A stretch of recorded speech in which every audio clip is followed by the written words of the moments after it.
Disclaimer: this content is intended for mature audiences only. Viewer discretion is advised. I remember that night more vividly than I should. The house was quiet, too quiet, except for the faint hum of the air conditioner and the soft ticking of the clock by my bedside. I had just drifted into that space between sleep and wakefulness, where dreams blur with reality, when a gentle knock echoed from the hallway. 3 slow, hesitant taps. For a moment, I thought I imagined it. But then it came again, firmer this time. When I opened my eyes, I could see the faint line of light under the door and a shadow shifting behind it. My heart began to race. "Who is it?" I whispered, my voice still thick with sleep. "It's me," came a low voice, steady, familiar, yet somehow unsure. It was him. My stepson. 22, quiet by nature, respectful to a fault, and usually never up this late. There was a tremble in his tone that made me sit up instantly. Something about the way he said my name didn't sound like the calm, easygoing boy I'd known since he moved in. I hesitated, unsure whether to open the door. It was past midnight, and every part of me wanted to believe this was nothing. Maybe he couldn't sleep. Maybe something was bothering him. But there was something else beneath that thought, something unspoken that made my chest tighten.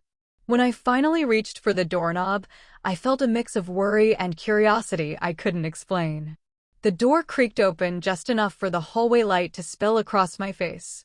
He stood there, barefoot, wearing a simple gray t-shirt, eyes cast down as if he'd done something wrong. "Can I come in?" he asked softly.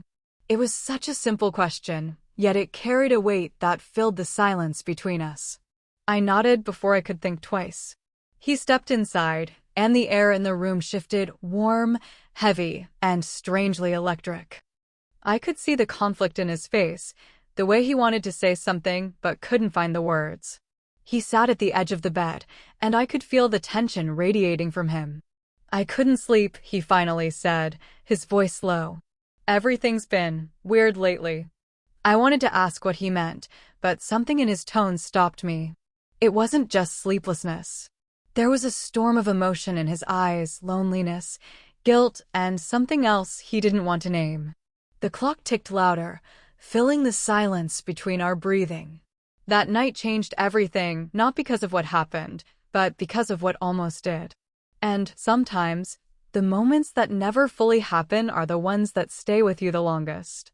Would you have opened the door? If someone you trusted, someone close enough to your heart yet just far enough to make it complicated, knocked at that hour, what would you have done? Tell me in the comments.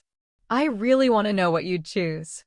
Because what came next was something I could never have prepared for. I didn't know what to say after that. He just sat there, eyes fixed on the floor, hands clasped tightly together like he was holding back something heavy. The quiet between us wasn't awkward exactly, but it carried something unspoken, something neither of us dared to name. I could feel my heartbeat slowing down, trying to find a rhythm that matched his uneven breathing. "It's been strange lately," he said again, barely above a whisper. "The house feels different." I nodded slowly. "Yeah," I replied, keeping my voice calm. "It does." He looked up then, and for the first time in weeks, our eyes met. It was the kind of look that lingers longer than it should. There was tiredness in his gaze, but also a quiet need for comfort, for connection. Ever since his father started traveling for work again, the two of us had been spending more time alone in this house, shared dinners, quiet evenings in the living room, brief conversations that somehow grew longer each night. Somewhere in those small moments, something began to shift between us, though neither of us ever said a word about it. He ran a hand through his hair, sighing. "I don't know, maybe it's just me overthinking," he said. "I keep waking up feeling like I'm missing something. Like something's not right." I smiled softly, trying to lighten the air. "You've always been the deep thinker type," I teased gently. But my words didn't seem to help. He just looked at me with that same quiet expression, the kind that makes you want to understand what's really going on in someone's heart. The lamplight flickered slightly, casting soft shadows across his face. There was a stillness in the room that made every small sound, our breathing, the ticking clock, even the faint rustle of his shirt feel amplified. He leaned back slightly, his voice slower now. You ever feel like you're not supposed to feel something, but you do anyway? I froze for a second, unsure how to respond. It wasn't just his words, it was the way he said them. Like he was confessing something, not asking. My chest tightened as I searched for the right answer, but nothing came. Instead, I said, sometimes. But feelings aren't always wrong. They just happen. He gave a faint smile, like that was exactly what he needed to hear. Yeah, he murmured, they just happen. The room grew quieter after that. The kind of quiet that pulls you in rather than pushes you away. I noticed how tired he looked, his shoulders slightly hunched, his eyelids heavy. Without thinking, I said, you should get some rest. He didn't move right away. He just looked at me one more time, almost as if deciding something silently. Then he nodded. Yeah, maybe I should. But he didn't leave right away. He stood by the door, hand on the knob, pausing as if he wanted to say something else. His voice, when he finally spoke, was soft but steady. Thanks for letting me in tonight. I managed a small smile. Anytime. And then he was gone just like that. The sound of his footsteps faded down the hall, leaving me sitting there in the dim glow of the lamp, wondering why my heart felt so restless. That night, I didn't sleep. I just lay there, staring at the ceiling, replaying every word, every look, every pause. Something had shifted between us, something real, something neither of us had planned for. Was it wrong to feel that pull? Or was it simply human, to crave closeness when loneliness fills the quiet spaces of your life? I don't know. But from that night on, I could feel the change. Subtle at first, then deeper, like a secret waiting for the right moment to reveal itself. And when that moment finally came, it wasn't in the way either of us expected. The following morning felt different, though nothing in the house had actually changed. The same light spilled through the curtains, the same faint smell of coffee lingered in the kitchen, yet there was a strange energy in the air, like something had been quietly rewritten overnight. When I walked downstairs, I found him already sitting at the table, scrolling absently through his phone, a half-empty mug beside him. He looked up when I entered, a small smile tugging at the corner of his lips. "Morning," he said softly. "Morning," I replied, trying to sound casual. But the memory of the night before still lingered in the back of my mind, the knock, the way he looked at me, the words left unsaid. It all sat there, unspoken, like a line we both knew we'd almost crossed. We talked about small things at first, the weather, his classes, how quiet the neighborhood had become. But beneath those ordinary words, I could sense a quiet awareness between us. Every glance felt slightly too long, every pause stretched just a bit further than it should. Later that day, I noticed him in the yard, fixing something by the porch. He was focused, sleeves rolled up, sunlight catching the edge of his hair. For a moment, I caught myself just watching him, this grown man who still carried traces of the shy boy I once knew. It made me realize how time changes people, how closeness can shift before you even notice. He came inside later, wiping his hands with a towel. "I fixed the gate," he said. "It wasn't latching properly." "Thank you," I replied, but my voice came out softer than I intended. He smiled, and something in his eyes flickered, familiar, uncertain, almost questioning. That evening, the air turned heavy again. His father called briefly, saying work would keep him away for another few weeks. The call ended quickly, leaving behind a quiet that felt heavier than before. We both sat in the living room afterward, pretending to focus on a movie neither of us was really watching. Halfway through, he turned toward me. "You ever feel like life keeps putting you in moments you don't know how to handle?" he asked. I looked at him, unsure what he meant exactly, but maybe I did know. "All the time," I said. "Sometimes the hardest moments aren't the loud ones, they're the quiet ones." He nodded, eyes fixed on the screen, but I knew he wasn't watching anymore. "Yeah," he whispered. "The quiet ones always mean more." It was strange how quickly a simple question could open a door inside you. After that, everything felt a little less simple.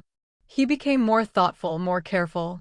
He'd linger by the kitchen when I cooked, offering to help even when I didn't need it. We'd talk longer at night, sharing stories we'd never told before. It was innocent on the surface, but underneath, there was something quietly growing, something neither of us wanted to name aloud. I could feel the conflict in both of us, what was right, what was natural, and what was simply human. Sometimes, emotions don't follow rules. They sneak up in the spaces where understanding and loneliness meet. That night, when I went to bed, I heard him moving around in the hallway again. For a second, I thought he might knock. But the sound faded, and the house fell silent once more. I couldn't help wondering if he stood there, thinking the same thoughts I was trying to push away. The next few days passed quietly, but it was the kind of quiet that carried weight. Every time we crossed paths, there was something in the air, a silent awareness, like both of us were trying to act normal, but couldn't quite forget that night. I started noticing small things about him that I hadn't before, the way he'd pause before speaking, the hesitation in his eyes when we made eye contact, the way he'd linger a second too long before walking away. One evening, a storm rolled in without warning. The wind rattled the windows and thunder echoed across the sky. I was in the kitchen when the lights flickered and went out completely, plunging the house into darkness. I called his name, but there was no answer at first, just the sound of rain hitting the roof and the creak of the old wooden floorboards. Then I heard footsteps approaching from the hallway. My heart skipped a beat. "Is that you?" I called out. "Yeah," he said from the shadows. "Power's out everywhere." I checked outside. His voice was calm, but there was something about the way it filled the room that made my pulse quicken. The storm outside felt like a mirror of everything building between us, loud, unpredictable, impossible to ignore. He came closer, holding a flashlight that threw soft light across his face. For a moment, our eyes met, and neither of us looked away. We sat together in the living room, the flicker of the flashlight bouncing off the walls. He started talking about his childhood, about feeling lost lately, about how empty the house felt when it was just the two of us. I listened quietly, trying not to let the emotion in his words pull me in deeper. "You ever wonder," he said after a pause, "why some people end up in each other's lives at the exact moment they need someone most?" I didn't know what to say. I could only feel the question settle heavily between us. The thunder cracked again, shaking the windows. In that brief flash of lightning, I saw the expression on his face, raw, uncertain, almost pleading. Before I could respond, the lights flickered back on, breaking the moment. We both froze, blinking at the sudden brightness, like reality had snapped back too quickly. He stood up first, clearing his throat. "Guess the storm's passing," he said softly. I nodded, but my thoughts were racing. The air still felt charged, like the storm had only moved inside the house instead of leaving it. Something had been said in silence that neither of us could take back. That night, as I lay in bed, I couldn't shake the image of him standing there in the dim light, asking that question. I wondered if maybe the universe was testing us or simply preparing us for something we weren't ready to face yet. The next morning felt calm after the storm, but the silence in the house carried an edge I couldn't quite name. I moved through the kitchen, making coffee, pretending everything was normal, but deep down, something had shifted again. He came downstairs a few minutes later, hair still damp from the shower, phone in hand. He looked rested, almost peaceful, but his eyes said otherwise. There was something there, something thoughtful and easy. He sat across from me at the table. "I've been thinking," he said quietly, "about last night." My hand froze halfway to my cup. I wasn't sure what to say. My heart thudded softly in my chest. "About the storm?" I asked, trying to sound light. He smiled faintly, shaking his head. "No, about what I said. About people coming into your life for a reason." The air between us went still again. He looked down at his hands, then back up at me, like he was weighing every word before he spoke. "I think I understand it now," he said finally. "Why I've felt so conflicted lately." Before I could ask what he meant, his phone buzzed. He glanced at it, and I caught a glimpse of the name flashing on the screen, his father. His thumb hovered over the answer button, but he didn't press it. The call went to voicemail. I frowned slightly. "You're not going to answer?" He shook his head. "I will later." But his voice was distant, distracted. "It's strange," he added softly, "how one phone call can feel like it belongs to another world entirely." Something about the way he said it made me uneasy. For weeks, I'd been trying to make sense of the changes I saw in him, the restless looks, the long silences, the moments where he seemed caught between wanting to say something and stopping himself. But now, sitting across from him in that quiet kitchen, it all started to feel like it was building toward something neither of us could avoid. Later that day, he disappeared for a few hours without saying where he was going. When he returned that evening, his expression was unreadable. He walked in, set his keys on the counter, and said quietly, "We need to talk." I felt a chill run through me. "About what?" He hesitated, his voice lowering. "I found something today. Something I think you should know." My breath caught. "What do you mean?" He reached into his pocket and pulled out a small envelope. "Dad's been keeping things from us," he said. "Letters. Old ones. Some of them are about you." For a moment, I just stared at him, unsure how to react. My heart raced, my mind spinning through a dozen questions at once. "Letters?" I repeated. "What kind of letters?" He shook his head. "I don't know everything yet. But they're personal. Too personal." The room felt smaller suddenly, the air heavier. His voice softened, but the tension in his tone stayed. "I just thought you should see them before he gets back." He set the envelope down on the table and stepped back, giving me space, but his eyes never left mine. There was something in his look that told me this wasn't just about the letters. It was about everything that had been building between us, everything unspoken. I reached for the envelope, my fingers trembling slightly. Whatever was inside had the power to change things, maybe even explain the strange pull between us, or make it even more complicated. Outside, the rain started again, soft and steady, as if the storm had been waiting for this moment. My hands trembled as I held the envelope. The edges were worn, the paper slightly yellowed with time. Whatever was inside had clearly been hidden for years. He stood quietly across the table, eyes steady but uncertain, like he wasn't sure if he'd done the right thing bringing it to me. The sound of rain outside was steady now, soft but relentless, matching the rhythm of my heartbeat. When I finally opened the envelope, there were several folded letters inside, each written in the same familiar handwriting. His father's. I unfolded the first one slowly, and as my eyes moved across the page, the words blurred for a second before they sank in. It wasn't what I expected at all. They weren't love letters. They were confessions. Each page was filled with things his father had never told me, truths about his past, about people he'd been close to before we met, and about the quiet mistakes that had shaped our family in ways I never knew. But one letter stood out. It mentioned a woman, a name I recognized faintly from years ago. Someone who had disappeared from his life long before we met. My heart sank when I reached the end of that letter.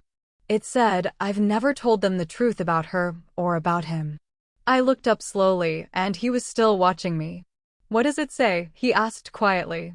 I hesitated. "It says, your father's been keeping secrets. Big ones." He frowned, confused. "About what?" I took a deep breath. "About family." I paused, the weight of realization crashing over me. "About you." His expression changed: confusion, disbelief, then a flicker of fear. "What do you mean?" I held up the last page, my voice shaking as I read the line aloud.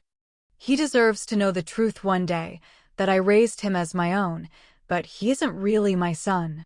The silence that followed was deafening. He just stood there, eyes wide, color draining from his face. For a long time, neither of us spoke. The storm outside grew louder, echoing the chaos between us. "So all this time," he whispered, "he's not my real father?" I nodded slowly, tears blurring my vision. "It seems like it." Everything we'd been feeling, every strange connection, every unspoken moment, suddenly took on a new light. It didn't erase the tension, but it changed the meaning of it. What we thought was wrong now felt tangled in something far more complicated than either of us could have imagined. He turned away, gripping the back of a chair, trying to steady himself. "All this time, I was angry at the wrong things," he said softly. I reached out, wanting to say something, anything, but before I could, he looked back at me with a faint, almost broken smile. "Now I understand why I always felt different." Outside, the rain began to fade, and the quiet returned. The truth had changed everything, but it wasn't the end. It was only the beginning of a new kind of uncertainty neither of us had seen coming. The rain stopped completely the next morning, leaving the air cool and quiet. Sunlight filtered softly through the windows, as if the world was trying to start fresh after the storm. I sat at the kitchen table again, the open letters spread in front of me, reading them one last time.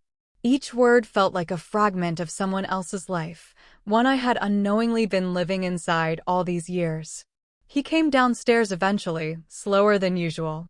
His face looked calmer, though there was still something distant in his eyes, the look of someone who'd seen too much truth too soon. We didn't speak for a long time. The silence wasn't tense anymore, it was thoughtful, like we were both trying to make peace with the pieces left behind. Finally, he sat across from me, his voice quiet but steady. "I don't know what to do with all this," he said. I nodded slowly. "Maybe you don't have to do anything yet," I replied. "Sometimes the truth just needs time to settle." He smiled faintly, almost relieved. "You're right," he said. "I just wish I'd known sooner." I folded the letters back into the envelope. "Your father made choices that weren't easy," I said softly. "He thought he was protecting you. Maybe in some strange way he was." For a while, we sat there in the stillness of the house, both realizing how different everything looked now. The distance between us didn't feel heavy anymore, it felt honest. The questions that once filled the air had quieted, replaced by something simpler: understanding. Later that day, he packed a small bag. "I need to go see him," he said. "Not to fight, just to talk. Maybe it's time." I nodded, feeling a quiet pride in the way he said it. He was no longer the uncertain young man who had knocked on my door that night. He was someone learning who he truly was. Before he left, he paused at the doorway. "You know," he said with a small smile, "I'm glad I came to you that night." I think, somehow, everything started to make sense from there. I smiled back, though my heart felt heavy and light at the same time. "Me too," I said. When the door closed behind him, I looked once more at the letters before tucking them away. The past couldn't be changed, but it could be understood. And maybe that was enough. As the sun began to set, I thought about how life always finds a way to uncover what's meant to be known, no matter how long it takes. Some truths hurt, but some heal in unexpected ways. Would you have wanted to know the truth, even if it changed the way you saw everything? Let me know in the comments. And if you think this story should have a sequel, tell me. Because sometimes, endings are only beginnings we don't recognize yet. Summary: a quiet night turns into a life-altering revelation when a woman's stepson knocks on her door, setting off a chain of secrets that have been buried for years. What begins as a story of quiet emotion and unspoken tension unfolds into a discovery of hidden truths, family secrets, and the kind of love that tests the boundaries of trust and understanding.